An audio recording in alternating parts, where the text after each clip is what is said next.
வணக்கம். இந்தியாவுடைய முதல் பெண் ஆசிரியை யார்? இந்த சாவித்ரிபாய் பியூலே. அவங்களுடைய பிறந்தநாள் இன்னைக்கு. அதை முன்னிட்டு யார் அவங்க அப்படின்னு சொல்லிட்டு தான் நம்ம இந்த வீடியோல பார்க்க போறோங்க. சாவித்ரிபாய் பியூலே அப்படின்னு சொல்லப்படுறவங்க ஒரு சாதா பெண்மணிங்க. அவங்க மிகவும் தாழ்த்தப்பட்ட ஒரு சமுதாயத்தை சேர்ந்தவங்க தான். அவங்க 1831ஆம் ஆண்டு மகாராஷ்டிரால பிறக்கிறாங்க. ரொம்ப ரொம்ப சின்ன வயசுலயே 9 வயசுலயே அவங்களுக்கு திருமணம் நடந்துருது. குழந்தை திருமணம்.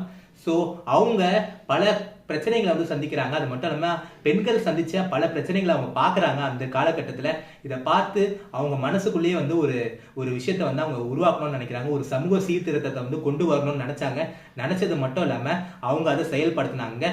பெண்களுக்கு கல்வி முக்கியம் அப்படின்னு சொல்லி உணர்ந்து பெண்கள் கல்விக்காக போராடினாங்க. பெண்களுக்கு ஒரு ஆசிரியையா திகழ்ந்தாங்க. திகழ்ந்தது மட்டும் இல்லாம பல பெண்கள் அந்த காலகட்டத்தில் பல பெண்களுக்கு ஒரு பயன்படுத்துற விதத்துல ஒரு பள்ளிக்கூடம் கட்டி அமைச்சிருக்காங்க. கட்டி அமைச்சது மட்டும் இல்லாம பல சமுதாயத்தை சேர்ந்தவங்க போராட்டம் நடத்திருக்காங்க. பல பேர் இருந்துகிட்டு இவங்க மேல கல் எறியறதா இருக்கட்டும், இல்லைன்னா மாட்டு ஜீவனத்தை தெளிக்கிறதா இருக்கட்டும் அப்படின்னு சொல்லிட்டு பல கொடுமைகள் செஞ்சிருக்காங்க.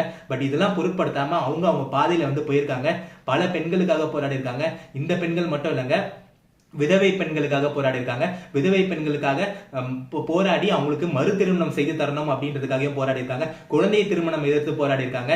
இந்த ஜாதியை அந்த காலத்துல எல்லாரையும் பாட்டி வதச்ச இந்த ஜாதியை எதிர்த்து போராடி இருக்காங்க. சோ அப்பேற்பட்ட ஒரு சமூக சீர்திருத்தவாதி தான் இந்த சாவித்ரிபாய் பியூலே அப்படின்னு சொல்லலாம். இவங்க வரலாறை பத்தி நம்ம பேசும்போது நிச்சயமா இன்னொருத்தரை பத்தி நம்ம சொல்லி ஆகணுங்க. ஏன்னா அவங்களும் இவங்களுடைய வரலாற்றுல ஒரு பெரிய பங்கு வகிக்கிறாங்கன்னு நம்ம சொல்லலாம். யார் அவங்கன்னு கேட்டீங்கன்னா ஜோதிராவ் பியூலே.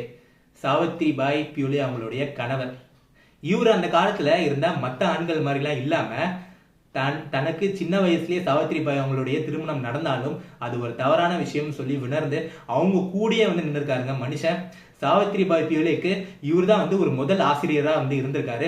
அவங்களுக்கு இந்த கல்வியை பத்தி கத்துக் கொடுத்திருக்காரு. அது மட்டும் இல்லாம கல்வியுடைய அந்த ஒரு இம்பார்ட்டன்ஸ் உங்களுக்கு தெரிவிச்சிருக்காரு. தெரிவிச்சது மட்டும் இல்லாம பெண்களுக்காக பள்ளிக்கூடம் கட்டி தரணும் அப்படின்னு சொல்லும் போது இவரும் சாவித்ரிபாய் பியூலே சேர்ந்துதான் அந்த பள்ளிக்கூடத்தை கட்டி கொடுத்திருக்காங்க.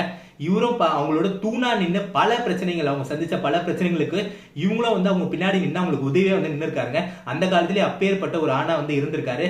சோ இதை இவரை பத்தி நான் சொல்லணும்னு நினைச்சேன். கடைசியா சாவித்ரிபாய் பியூலே அவங்க பண்ண இந்த சமூக சீர்திருத்தம் காலங்காலத்துக்கு நீடிக்கும் அப்படின்னு நான் சொல்றேன். அவங்களோட இந்த பெண்களுக்காக எடுத்த முன்னேற்றம் இப்போ வரைக்குமே பெண்கள் கல்விக்கு ஒரு பெரும் வளர்ச்சியா போயிட்டு இருக்கு. சோ அவங்களுக்கு என்னோட இனிய பிறந்தநாள் வாழ்த்துக்களை நான் தெரிவிச்சுக்கிறேன்.